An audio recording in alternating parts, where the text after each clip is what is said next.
एक ऐसी अद्भुत कहानी है जो मैं आज आपको ध्यानपूर्वक सुनाऊंगा, और इसे सुनने के बाद आप ज्यादा सोचना, डरना और चिंता सब छोड़ देंगे और आपका मन खुशियों से और प्रसन्नता से भर जाएगा। तो चलिए आज की कहानी की शुरुआत करते हैं। दोस्तों, एक समय की बात है, किसी नगरी में एक युवक रहा करता था। वो युवक अत्यंत दुखी था। वो बहुत निराश था। उसे यह समझ नहीं आ रहा था कि आखिर इस दुनिया में हर व्यक्ति अपने मतलब के लिए ही क्यों जीता है। उसे हर जगह हर कोई केवल स्वार्थी नजर आता था। वह हमेशा यही सोचा करता कि उससे कोई प्यार नहीं करता, उसकी कोई परवाह नहीं करता। सब उससे मतलब के लिए अपने संबंध रखते हैं। मतलब खत्म हो जाते ही सब उसे अपने आप से दूर कर देते हैं। दोस्तों, हमारे जीवन में भी कुछ ऐसा ही होता है। हम भी हमेशा किसी न किसी का साथ ढूंढते ही रहते हैं, और जब हमें किसी का साथ नहीं मिल पाता तो हम अपने आप को अकेला महसूस करते हैं, कमजोर महसूस करते हैं। हमें लगता है कि इस दुनिया में हमारे जैसे कोई है ही नहीं। हमें कोई प्यार नहीं करता, हमारी कोई परवाह नहीं करता। लेकिन हम यह भूल जाते हैं कि अंत में तो हर किसी को अकेले ही जाना है। वह व्यक्ति अपने इस अकेलेपन से बहुत परेशान हो चुका था, जिस कारण एक दिन उसने अपना घर छोड़ दिया और एक रास्ते पर निकल पड़ा। उसके मन में कई सारे विचार थे। उन विचारों में मग्न होकर वह उस रास्ते पर आगे की ओर बढ़ता ही जा रहा था। तभी उसे रास्ते में एक आश्रम दिखाई पड़ा। वह उस आश्रम की ओर आगे बढ़ा। तभी उसने देखा कि एक गुरु अपने शिष्यों को ध्यान करना सिखा रहे हैं, और उन्हीं शिष्यों में से एक शिष्य ने अपने गुरु से कहा, है गुरु, आखिर यह ध्यान क्या है और इस ध्यान को करने से हमें क्या लाभ? तभी वह गुरु अपने उस शिष्य के इस सवाल का जवाब देते हुए कहते हैं, पुत्र, ध्यान ही सच है और ध्यान हमें अकेला कर देता है। हम जितने ज्यादा अकेले होते जाते हैं उतना ही हम ध्यान में उतरते चले जाते हैं, और यही अकेलापन तुम्हें सत्य के मार्ग पर ले जाता है, तुम्हें सत्य की प्राप्ति करवाता है। वह युवक आश्रम के बाहर खड़े होकर यह सब कुछ देख रहा था, सुन रहा था। जैसे ही उसने उन गुरुवर के मुख से यह सारी बातें सुनी, वह दौड़ा दौड़ा उन गुरुवर के पास आया और कहने लगा, है गुरुवर, यदि ध्यान हमें अकेला कर देता है तो इसका मतलब यह हुआ कि मैं इन सब चीजों में श्रेष्ठ हूं। आप तो ध्यान का सहारा लेकर अकेले होते हैं, लेकिन मैं तो ऐसे ही अकेला हूं। मेरा ऐसा कोई नहीं है जिसे मैं अपना कह सकूं, जो मेरी परवाह करता हो, जो मेरा ख्याल रखता हो, और मैं अपनी राह पर अकेला ही चलता चला जा रहा हूं। उस व्यक्ति की ये सारी बातें सुनकर उन गुरुवर ने उस व्यक्ति को ध्यानपूर्वक देखा और उसके बाद उससे कहते हैं, भंते, अगर तुम अकेले हो तो तुम्हारे पीछे तुम्हारा पूरा परिवार, तुम्हारे मित्र, तुम्हारे शत्रु, तुम्हारे सगे संबंधी, इन सब को लेकर तुम कहां जा रहे हो? उन गुरुवर के मुख से यह बात सुनकर वह व्यक्ति चौंक उठा और उसने तुरंत ही पीछे मुड़कर देखा तो वहां पर कोई नहीं था। तभी वह उन गुरुवर से कहता है गुरुवर, कौन है मेरे पीछे? कोई तो नहीं, न मेरे परिवार वाले, न मेरे मित्र, न मेरे शत्रु, और न ही मेरे सगी संबंधी। मैं तो सबको पीछे छोड़ आया हूं, क्योंकि कोई मुझे नहीं पूछता, कोई मेरी परवाह नहीं करता, कोई मेरा ख्याल तक नहीं रखता, यहां तक कि मेरी कोई आवाज तक नहीं सुनना चाहता। लेकिन जब किसी के ऊपर कोई समस्या आती है तो वह मुझे अवश्य याद करता है, पर बाकी समय पर वह मुझे पूछते तक नहीं। उन्हें यह तक खबर नहीं होती कि मैं किस हाल में हूं, मैं जिंदा भी हूं या नहीं। उन सबको इन सब चीजों से कोई फर्क नहीं पड़ता। उन गुरुवर ने उस व्यक्ति की यह सारी बातें ध्यानपूर्वक सुनी और उसके बाद उस युवक से कहते हैं, भंते, तुम सही कह रहे हो, लेकिन जब तक तुम इन सभी को छोड़कर नहीं आते तब तक तुम भला अकेले कैसे हो सकते हो? वह व्यक्ति एक बार फिर से आश्चर्यचकित होकर पीछे मुड़कर देखता है और फिर उन गुरुवर से कहता है गुरुवर, यहां पर तो कोई नहीं है, मैं अकेला ही यहां पर आया हूं। लग रहा है कि आप मेरा मजाक उड़ा रहे हैं। मेरे पीछे कोई नहीं है, आप खुद देख सकते हैं, तो फिर आप ऐसा क्यों कह रहे हैं कि जाओ और इन्हें छोड़कर आओ? जब मेरे साथ कोई है ही नहीं तो मैं भला उन्हें कहां छोड़ूं, कैसे छोड़ूं? उस युवक की ये सारी बातें सुनकर वह गुरुवर मुस्कुराने लगे और उस युवक से कहते हैं, भंते, आखिर तुम मुझसे क्या चाहते हो? इस पर वह युवक उन गुरुवर से कहता है गुरुवर, मैं आपका शिष्य बनना चाहता हूं, मुझे कोई साथी चाहिए, मुझे अपना शिष्य बना लीजिए, मैं जीवन भर आपका आभारी रहूंगा। उस युवक की यह बातें सुनकर उन गुरुवर ने कहा, भंते, तुम चाहो तो यहां पर 1 महीने रह सकते हो। उसके बाद ही मैं यह निर्णय कर पाऊंगा कि क्या मुझे तुम्हें अपना शिष्य बनाना चाहिए या फिर नहीं। लेकिन तुम्हें मेरी एक बात माननी होगी। तुम्हें इन 30 दिनों के अंदर ध्यान का अभ्यास करना होगा। अगर तुम ये कर सकते हो तो तुम यहां पर अगले 1 महीने के लिए रुक सकते हो, अन्यथा तुम्हारे लिए यहां पर कोई जगह नहीं। उस व्यक्ति ने काफी सोच विचार कर उन गुरुवर से कहा, है गुरुवर, आप जैसा कहेंगे मैं वैसा ही करूंगा। आप चाहते हैं कि मैं इन 30 दिनों में ध्यान का अभ्यास करूं, तो मैं यह करने के लिए तैयार हूं। उस व्यक्ति ने उन गुरुवर की बात मान ली और आश्रम में ही रुक गया। अगले दिन सुबह सुबह वह गुरुवर उस व्यक्ति के पास आए और उस व्यक्ति से कहने लगे, भंते, तुम किससे बात कर रहे हो? तुम्हारा ध्यान कहां है? इस पर वह व्यक्ति जवाब देते हुए कहता है गुरुवर, मेरे साथ तो कोई नहीं है, मैं भला किससे बात करूंगा, मैं तो अकेला हूं। तभी वह गुरुवर उस व्यक्ति से कहते हैं, ठीक है, लेकिन अब ध्यान लगाओ, क्योंकि तुमने मुझे वचन दिया था कि इन 30 दिनों में तुम ध्यान का अभ्यास करोगे। उन गुरुवर के कहने पर वो व्यक्ति ध्यान करने बैठ जाता है।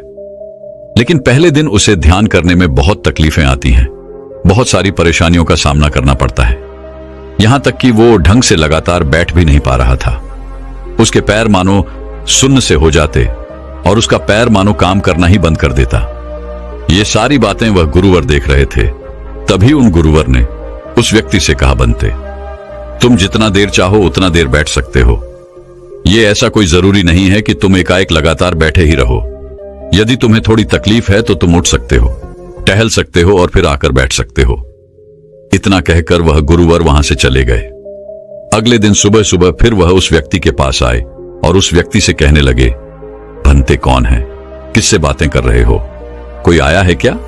उन गुरुवर की इस बात का जवाब देते हुए वह व्यक्ति उन गुरुवर से कहता है गुरुवर, यहां पर तो कोई नहीं है, आप खुद देख लीजिए, मैं भला किससे बातें करूंगा। तभी वह गुरुवर एक बार फिर उस व्यक्ति से कहते हैं, चलो ध्यान का अभ्यास करो। तभी वह व्यक्ति उन गुरुवर से कहता है गुरुवर, क्या केवल आंखें बंद करके बैठ जाना, इसे ही ध्यान कहते हैं? अगर इसे ही ध्यान कहते हैं तो यह तो बड़ा ही आसान है और इसे तो कोई भी कर सकता है, केवल आंखें बंद करके बैठना ही तो है।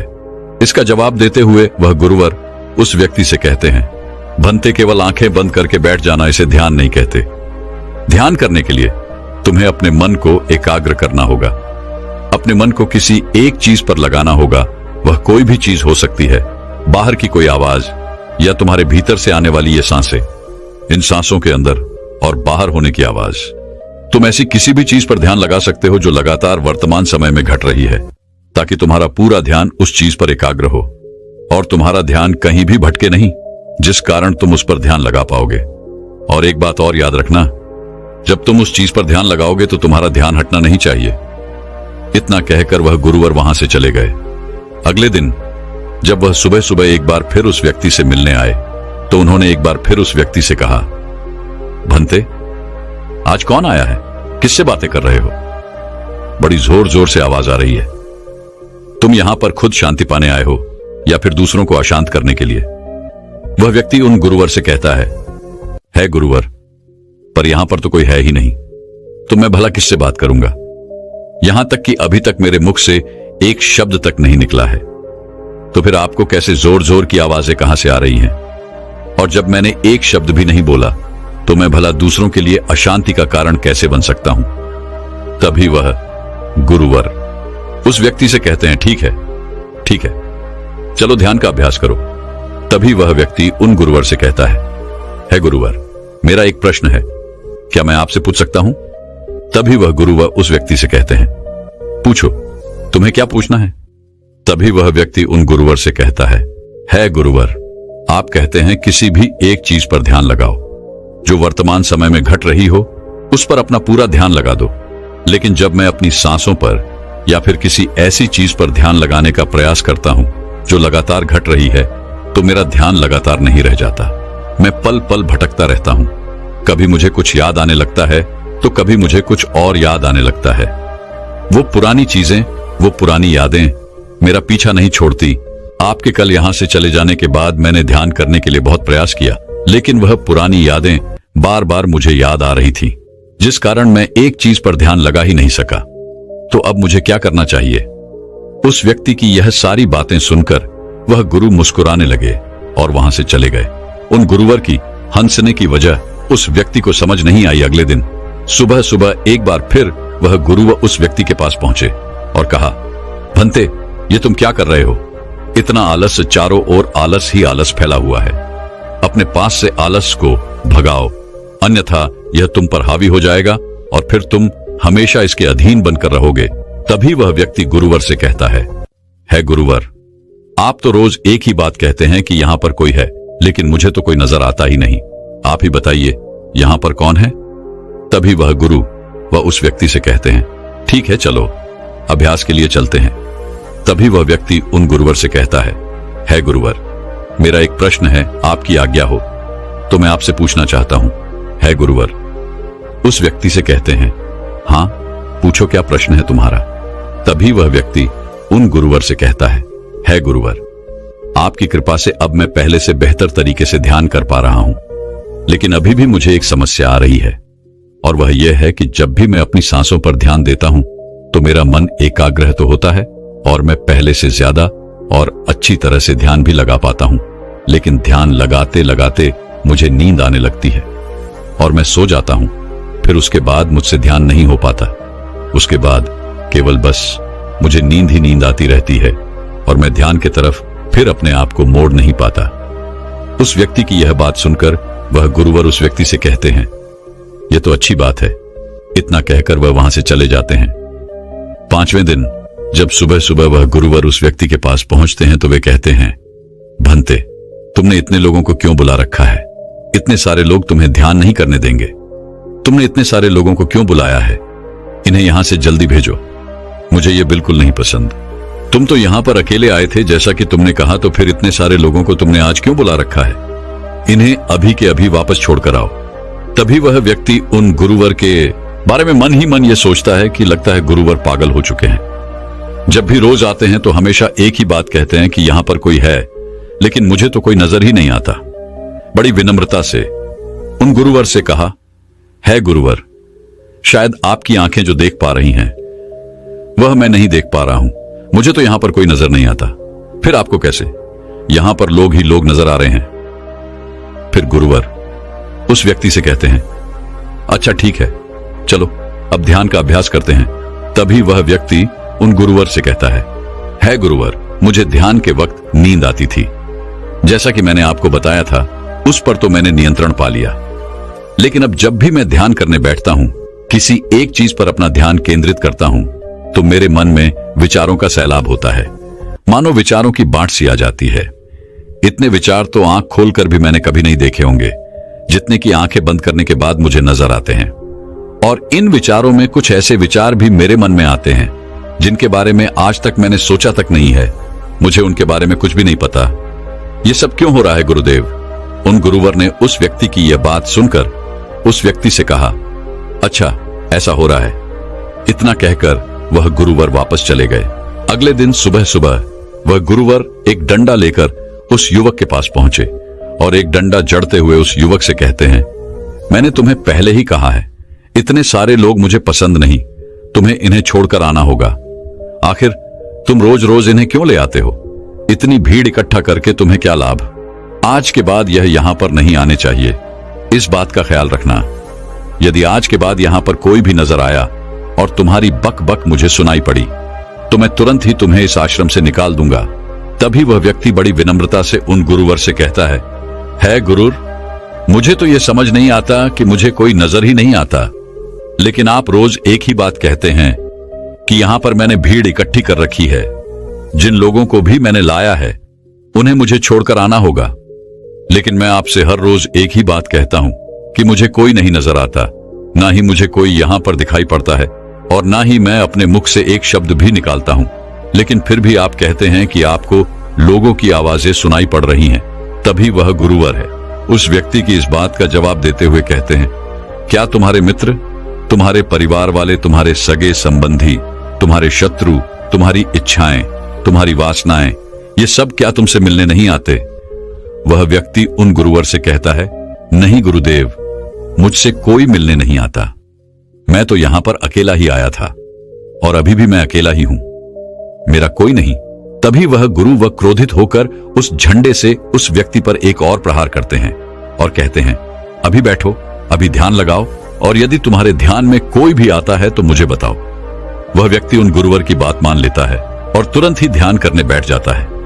कुछ देर तक तो वह काफी शांत रहता है, लेकिन कुछ देर बाद ही वह उन गुरुवर से कहता है गुरुदेव, मेरा भाई मुझसे मिलने आया है, साथ में मेरे पिताजी भी हैं। दोनों बहुत दुखी हैं क्योंकि मैं उन्हें छोड़कर यहां जो चला आया हूं। मेरे भाई की तबीयत भी कुछ ठीक नहीं लग रही।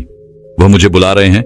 मेरे बड़े भाई की पत्नी अर्थात मेरे भाभी मेरे बड़े भाई के साथ अच्छा व्यवहार नहीं कर रही, और तो और मेरी प्रेमिका भी आई हुई है।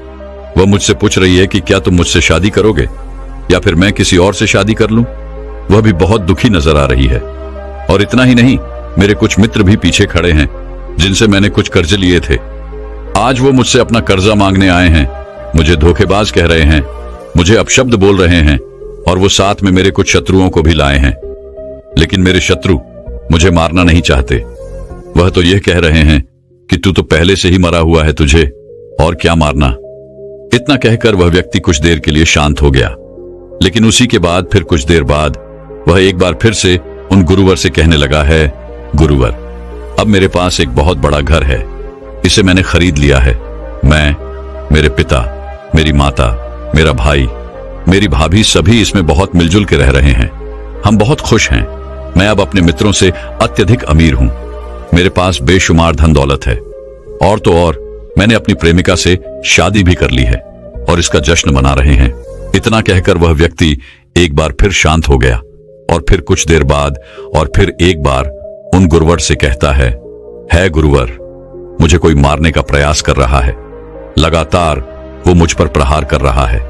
मैं उसका चेहरा देखने का प्रयास कर रहा हूं, लेकिन मुझे उसका चेहरा नजर नहीं आ रहा। इतना कहते कहते वह उन गुरुवर से कहता है, गुरुदेव, ये तो आप हैं जो मुझे मार रहे हैं और यह भी कह रहे हैं कि इतनी भीड़ को लेकर क्यों आए हो और इन्हें लेकर कहां जा रहे हो। मेरे साथ तुम्हें अकेले ही चलना होगा। इतना कहकर वह व्यक्ति ध्यान से उठ गया और उनको रुके चरणों में गिर पड़ा और उनसे कहने लगा, है गुरुदेव, आप सही थे। आप जो हमेशा कहते थे कि इस भीड़ को लेकर मैं कहां जा रहा हूं, आप हमेशा यही कहते थे कि इन सबको छोड़कर आओ, लेकिन मुझे कोई नजर नहीं आता था। लेकिन आज मैंने उन सबको देख लिया जिन्हें मैं अपने साथ लेकर आया था, जिन्हें मैं अपने साथ लेकर घूम रहा था। हर कोई मेरे साथ ही है, मेरे पास है। लेकिन मैं ये सोच रहा था कि आखिर मैं इतना बेचैन क्यों हूं और मेरी बेचैनी की वजह क्या है। उस व्यक्ति की यह सारी बातें उन गुरुवर ने ध्यानपूर्वक सुनी और उसके बाद वो वहां से चुपचाप उठकर चले गए। उसके बाद से वो गुरुवर उसके पास कभी नहीं आए। लेकिन वह व्यक्ति हर रोज ध्यान का अभ्यास कर रहा था और पूरे 1 महीने बाद जब वह उन गुरुवर के पास पहुंचा तो उन गुरुवर से कहने लगा है, गुरुवर, जैसा कि आप कहते थे कि मैं हमेशा अपनी भीड़ को अपने साथ लेकर घूमता हूं, तो आज मैंने उस भीड़ को विदा कर दिया है और अब मैं बिल्कुल अकेला हूं। मेरे साथ कोई नहीं, मेरे साथ आप भी नहीं है, यहां तक कि मैं खुद अपने साथ नहीं हूं। मैं एक परम शांति महसूस कर रहा हूं। अब मुझे ऐसा प्रतीत होता है कि अब मेरे जीवन में कोई समस्या नहीं है, कोई समाधान नहीं है। मैं बहुत हल्का महसूस कर रहा हूं, मैं बहुत अच्छा महसूस कर रहा हूं और इस शांति में जो आनंद है इसका क्या कहना। तभी वह गुरुवर उस व्यक्ति से कहते हैं, भंते, अगर तुम चाहो तो इस अकेलेपन को लेकर तुम अपनी दुनिया में वापस जा सकते हो। अव्याधि, तुम उस संसार में वापस भी लौट जाओ। भले ही लोग तुम्हारे आसपास क्यों न रहे, भले ही पूरी भीड़ तुम्हारे साथ क्यों न रहे, लेकिन फिर भी तुम अकेले ही रहोगे। फिर चाहे वह तुम्हारे रिश्तेदार हो, सगे संबंधी हो, परिवार वाले हों, तुम्हारे मित्र, तुम्हारे शत्रु, तुम्हारी भावनाएं या फिर तुम्हारी प्रेमिका, इन सब के साथ रहकर भी तुम पूर्ण रूप से अकेले ही रहोगे। और इतना ही नहीं, तुम्हारे जीवन में जब भी कोई बुरी परिस्थितियां आएंगी तब भी तुम बिल्कुल अकेले और शांत रहोगे और तुम हर परिस्थितियों का समाधान निकालने में भी अब पूरी तरह सक्षम हो चुके हो। और यदि अब तुम चाहो तो मैं तुम्हें अपना शिष्य बना सकता हूं, क्योंकि हो सकता है तुम्हें यह लग रहा हो कि यह 30 दिन तो पूरे खत्म हो चुके, लेकिन ध्यान का मार्ग अभी शुरू हुआ है। और याद रहे कि अभी तो बहुत कुछ सीखना है, जानना है, लेकिन कुछ रखना नहीं है। यह मार्ग अभी शुरू हो रहा है और यह मार्ग अति लंबा है और इस मार्ग की शुरुआत शांति से ही होती है। तभी वह व्यक्ति उन गुरुवर को प्रणाम करता है और उनसे कहता है, हे गुरुवर, मैं अपने घर वापस लौटना चाहता हूं, अपने उस संसार में वापस जाना चाहता हूं ताकि मैं अपनी जिम्मेदारियों को निभा सकूं और साथ ही साथ इस मार्ग पर भी आगे बढ़ सकूं। यदि आपकी आज्ञा हो। इतना कहकर वह व्यक्ति शांत हो गया। तभी वह गुरु मुस्कुराने लगे और उस व्यक्ति से कहते हैं, भंते मन शांत हो तो सब हो सकता है। तुम संसार में रहकर भी अकेले रह सकते हो, लेकिन एक बात याद रखना कि हमें सीखना बहुत कुछ है, जानना बहुत कुछ है, लेकिन रखना कुछ भी नहीं। अब तुम जा सकते हो, तुम्हारा कल्याण हो। तो दर्शकों, चलिए अब ज्यादा सोचने के ऊपर अगली कहानी की शुरुआत करते हैं। संपूर्ण मानव जाति एक दौड़ में लगी हुई है, एक ऐसी दौड़ जो कभी पूरी नहीं होती, जो उसके जन्म के साथ शुरू होती है और मरने तक उसका पीछा नहीं छोड़ती। लेकिन क्या कभी आपने ध्यान दिया है कि यह दौड़ किस चीज की है? जरा ठहरकर खुद से पूछिए कि आप किसके पीछे दौड़ रहे हैं और वास्तव में क्या यह दौड़ कभी पूरी हो सकती है? जिन भौतिक सुख सुविधाओं को इकट्ठे करने में इंसान लगा रहता है, क्या वास्तव में वो भौतिक सुख सुविधाएं उसे शांति या फिर आनंद प्रदान कर सकती है? सिकंदर ने मरने से पहले अपने सभी मंत्रियों को कहा था कि जब मेरी अर्थी उठाई जाए तो मेरा शरीर ढका हुआ नहीं होना चाहिए, मेरी हथेलियां खुली होनी चाहिए, ताकि सारी दुनिया यह देख सके कि जो सिकंदर पूरी दुनिया को जीत सकता था, वो भी अपने साथ कुछ नहीं ले जा सका। उसके हाथ खाली के खाली रह गए। लेकिन जीवन की बागडोर ऐसी होती है कि उसे कभी ठहरने का वक्त ही नहीं मिलता, कभी वह सोच विचार ही नहीं करता कि जीवन का सबसे बड़ा सुख क्या है और इसके विपरीत जीवन का सबसे बड़ा दुख क्या है। सुख सुविधाएं तो बहुत लोग इकट्ठा कर लेते हैं, लेकिन सही मायने में उसका भोग कितने लोग कर पाते हैं? वही भौतिक वस्तुएं जो उसने अपने आनंद, अपनी शांति के लिए संग्रहित की थी, वही सुख सुविधाएं उसके दुख का कारण बन जाती हैं। जब पैसा नहीं कमाया था तो पैसा ना होने का दुख था, और जब पैसा कमा लिया तो वही पैसा उसके बच्चों के लिए या उसके लिए झगड़े का कारण बन जाता है। तो फिर कैसे सुख सुविधाएं, किन चीजों के पीछे आप भाग रहे हो? आज की जो कहानी मैं आप लोगों को सुनाने वाला हूं, उसमें आपको जीवन का सबसे बड़ा दुख और सबसे बड़ा सुख पता चलेगा। इससे पहले कि आप इस कहानी में खो जाएं, इस चैनल को सब्सक्राइब जरूर कर लें। तो चलिए कहानी शुरू करते हैं। अपनी गरीबी के दिन याद करके सेठ धनानंद की आंखों में आंसू आ गए। आज उसने जीवन में सब कुछ हासिल कर लिया था। सारी सुख सुविधाएं उसके पास थी। घर में नौकर चाकर थे, हजारों लोग उसके नीचे काम करते थे, जो उसकी एक आवाज पर उसके पास खड़े होते थे। लेकिन फिर भी आज सब कुछ हासिल कर लेने के बाद भी वो दुनिया में अपने आप को सबसे गरीब आदमी समझ रहा था। आखिरकार अपनी गरीबी के दिन याद करके उसकी आंखों में आंसू आ गए। उसके पास कुछ नहीं था, लेकिन तब भी वो प्रसन्न रहता था। लेकिन आज सब कुछ होने के बाद भी वो प्रसन्न नहीं था। और दुनिया में वही आदमी सबसे गरीब होता है जो सब कुछ होते हुए भी अकेला महसूस करता है। उसे एहसास होने लगा था कि धन संपदा या भौतिक सुख सुविधाएं उसके मन की पूर्ति नहीं कर सकती। लेकिन अब तो बहुत देर हो चुकी थी। उसका पूरा जीवन बीत चुका था। अब पूरे जीवन की कमाई उसे व्यर्थ लगने लगी। उसे लगने लगा कि उसने जो कुछ कमाया वो सब यूं ही था, व्यर्थ था। ये एहसास उसे जीवन में पहले कभी नहीं हुआ था।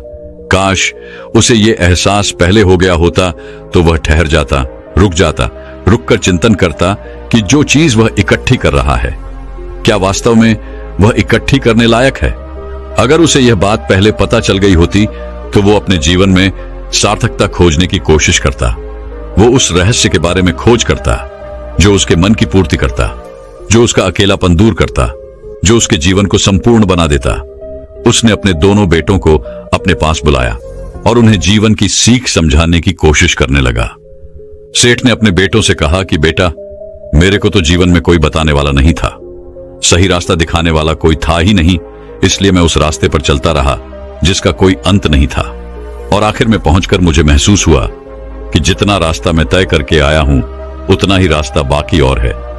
शायद मैं गलत रास्ते पर निकल पड़ा था और अब इतना समय नहीं बचा कि मैं नए रास्ते पर फिर से नया सफर शुरू करूं। उसने अपने दोनों बेटों से कहा कि बेटा पता है दुनिया में सबसे बदनसीब आदमी कौन होता है? वो जिसके पास सब कुछ होते हुए भी कुछ नहीं होता, जो अपने आप को सब कुछ होते हुए भी अकेला महसूस करता है। भला इससे बड़ा दुख, इससे बड़ी बदनसीबी और क्या हो सकती है? यह सुनकर उसके बड़े बेटे ने कहा कि पिताजी, सब कुछ तो आपके पास है, धन संपदा, पूरा परिवार, सारी खुशियां आपके पास है, लेकिन फिर भी आप अपने आप को बदनसीब क्यों समझते हैं?